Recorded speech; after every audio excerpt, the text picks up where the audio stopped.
அதிமுகவின் சுற்றுப்பயணமும் திமுகவின் சங்கடமும். கடந்த ஏப்ரல் 11ஆம் தேதி அதிமுக பாஜக கூட்டணி ஏற்பட்ட உடனேயே திமுக கூட்டணியில் பெரும் சலசலப்பு உருவாகிவிட்டது. திமுகவுக்கு தலைவலியும் ஆரம்பித்துவிட்டது. பாஜகவுடன் அதிமுக மீண்டும் கூட்டணி ஏற்படுத்திக் கொள்ளும் என்று திமுக எதிர்பார்க்கல. ஏன் அதிமுகலேயே நிறைய பேர் எதிர்பார்க்கல. திமுக எதிர்ப்பு வாக்குகள் பிரிந்து கிடப்பதால் அடுத்த சட்டசபை தேர்தலில் புதிதாக வெற்றி பெற்று விடலாம் என்ற மிதப்பில் இருந்தது திமுக. எந்த முன்னறிவிப்பும் இல்லாமல் திடீரென்று மீண்டும் இந்த கூட்டணி உருவானது திமுகவுக்கு பேரிடியாக இறங்கியது. தமிழக அரசியலையே புரட்டி போட்டுவிட்டது இந்த அறிவிப்பு. திமுக அன்று நிம்மதியை தொலைத்ததுதான் இன்று வரை சுதாரித்துக் கொள்ள முடியவில்லை. இந்த புதிய கூட்டணியை உடைக்க திமுக செய்த சூழ்ச்சிகள் எத்தனை.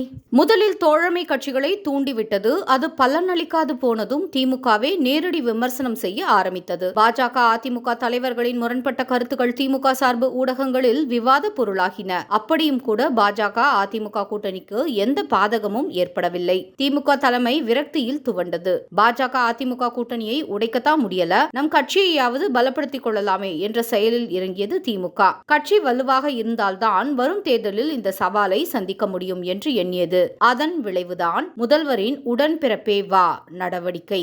அதன் விளைவுதான் மண்டல பொறுப்பாளர்களுக்கு கட்சி தலைமையிட்ட கட்டளைகள். அதன் விளைவுதான் புதிய உறுப்பினர் சேர்க்கை என்ற நடவடிக்கை. அதன் விளைவுதான் ஓரணியில் தமிழகம் என்ற நடவடிக்கை.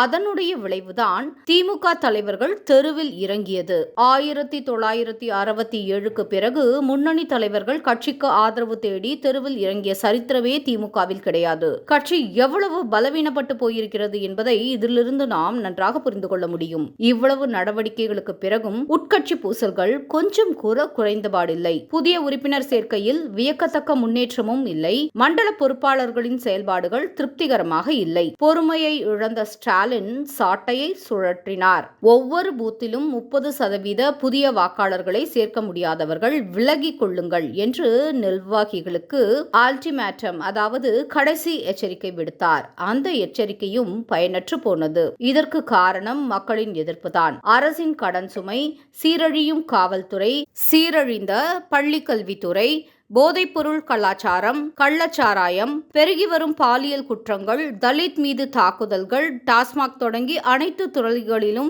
எண்ணற்ற ஊழல்கள் என்று போகும் இடங்களில் எல்லாம் மக்களின் பலத்த எதிர்ப்பை நிர்வாகிகள் சந்திக்க வேண்டியிருந்தது. போகும் இடங்களில் எல்லாம் மக்கள் கேட்டது காவல்துறை கஸ்டடியில் கோவில் காவலாளி அஜித்குமாருக்கு நேர்ந்த கொடுமை பற்றிதான். தான் மேற்கொண்ட நடவடிக்கைகள் அனைத்தும் தோல்வியை தழுவிய போதிலும் முதல்வரின் மக்கள் தொடர்பு நடவடிக்கை தொடர்ந்தது. ஆனால் மக்களிடம் உற்சாகம் காணப்படவில்லை என்பதால் இந்த நடவடிக்கை தற்காலிகமாக நிறுத்தி வைக்கப்பட்டுள்ளது.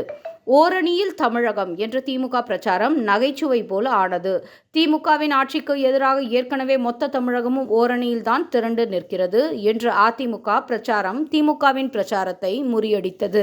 திமுக நாளுக்கு நாள் பலவீனப்பட்டு வருவதை உணர்ந்த தோழமை கட்சிகள் நிலைமையை தங்களுக்கு சாதமாக பயன்படுத்திக் கொண்டு திமுகவுக்கு தொல்லை கொடுக்க ஆரம்பித்தன. அதிக தொகுதிகள் ஒதுக்கீடு, ஆட்சியில் பங்கு என்று ஏகப்பட்ட டிமாண்ட் திமுகவுக்கு எல்லா திசைகளிலிருந்தும் குடைச்சல். இந்த நிலையில்தான் எதிர்க்கட்சி தலைவர் எடப்பாடி பழனிசாமி தேர்தல் பிரச்சாரத்தை அறிவித்தார். உறங்கிக் கொண்டிருந்த அதிமுக இவ்வளவு சீக்கிரம் விழித்துக் கொள்ளும் என்று யாருமே எதிர்பார்க்கல. திமுகவையும் சேர்த்துதான். 2021 தேர்தலின் போது முதல்வராக இருந்த இதே பழனிசாமி தன் கட்சியின் தேர்தல் பரப்புரையை தேர்தலுக்கு 5 மாதங்களே பாக்கி இருக்கும் போதுதான் ஆரம்பித்தார். இந்த முறை 9 மாதங்களுக்கு முன்பே அதிமுக தேர்தல் பிரச்சாரத்தை துவக்கியது. திமுகவுக்கு தலைவலியுடன் திருகுவலியும் சேர்ந்து கொண்டது. பழனிசாமியின் பிரச்சார சுற்றுப்பயணம் பிரம்மாண்டமாக கட்டமைக்கப்பட்டுள்ளது. 234 தொகுதிகளிலும் நேரடியாக மக்களை சந்தித்து உரையாடுகிறார் பழனிசாமி. ஒவ்வொரு தொகுதியிலும் அங்கு தேவைப்படும் வளர்ச்சி திட்டங்கள் பற்றியும் தொகுதி சார்ந்த பிரச்சனைகள் பற்றியும் அவர் பேசியது மக்களிடையே மிகப்பெரிய வரவேற்பை பெற்றது. பழனிசாமியின் சுற்றுப்பயணத்தின் போது நாம் காணும் மக்கள் எழுச்சியில் திமுக ஆட்சியின் மீது மக்களுக்கு இருக்கும் வெறுப்பு பிரதிபலிக்கிறது. திமுக வாயடைத்து நிற்கிறது. பழனிசாமியின் சுற்றுப்பயணம் இவ்வளவு பெரிய வெற்றி பெறும் என்று அதிமுகவினரே எதிர்பார்த்திருக்க மாட்டார்கள். இந்த சுற்றுப்பயணம் கட்சியினருக்கும் புத்துயிர் அளித்துள்ளது. கட்சியினருக்கு உற்சாகம் அளித்துள்ளது. பழனிசாமியின் அரசியல் அனுபவம் அதிரடியும் திமுக திமுகவை மிரள வைத்துள்ளன. பழனிசாமியின் எழுச்சி திமுகவின் சங்கடம் என்று சொன்னால் அது மிகையல்ல. இவ்வளவு காலம் பின்சீட்டில் அமைதியாக இருந்து கொண்ட பழனிசாமி திடீரென்று யாரும் எதிர்பார்க்காதபடி டிரைவர் சீட்டில் அமர்ந்து ஃபுல் கண்ட்ரோல் எடுத்துக்கொண்டு தேர்தல் களத்தை அதிரவிட்டது திமுகவுக்கு இருக்கும் மிகப்பெரிய சவாலாகும். இந்த சுற்றுப்பயணம் ஒரு ஆரம்பம்தான். மெயின் பிக்சரே இனிமேதான். இதுக்கே திமுக ஆடி போய்விட்டது. அதிமுகவின் அடுத்த கட்ட நடவடிக்கையின் போது அதன் அதிர்வுகள் இன்னுமே பலமாக இருக்கும் என்பது திமுகவுக்கு நல்ல தெரியும். அதிமுகவுக்கு இணையாக பாஜகவும் அதிரடி அரசியலில் இறங்கும் நாள் வெகு தூரத்தில் இல்லை. இவை அனைத்தும் ஒரே நேரத்தில் உச்சத்தை அடையும் போது கள நிலவரம் திமுகவின் கையை விட்டு கண்டிப்பாக போகும். அதுவரை திமுக கூட்டணியே இருக்குமா என்ற கேள்வி தற்போது எழுந்துள்ளது. விஜய் கட்சியுடன் கூட்டணி வைப்பது பற்றி காங்கிரஸ் தலைமை தீவிரமாக யோசித்து வருகிறது. திமுகவுடனான உறவில் கம்யூனிஸ்டுகளுக்கு ஏற்பட்டுள்ள கசப்பு அவர்கள் கூட்டணியை விட்டு வெளியேறும் வாய்ப்புகளை அதிகரித்துள்ளது. திருமாவளவன் என்று வேண்டுமானாலும் கூட்டணியை விட்டு விலகுவார் என்ற நிலைதான் அவரிடம் இருக்கிறது. இவை எல்லாம் சேர்ந்தால் it will be too hot to handle for DMK. திமுக தனிமைப்பட்டு வருகிறது என்பதுதான் இன்றைய யதார்த்தம். வரும் நாட்களில் இன்னும் அதிகமாக வான வேடிக்கைகளை நாம் பார்க்க கிடைக்கும். பொறுத்திருந்து பார்ப்போம். தேர்தல் களம் 2026 என்ன மாதிரியான தாக்கங்களை மக்களிடையே ஏற்படுத்துகிறது, திமுகவுக்கு சவாலாக அமையுமா அல்லது சரித்திரமாக மாறுமா என்று.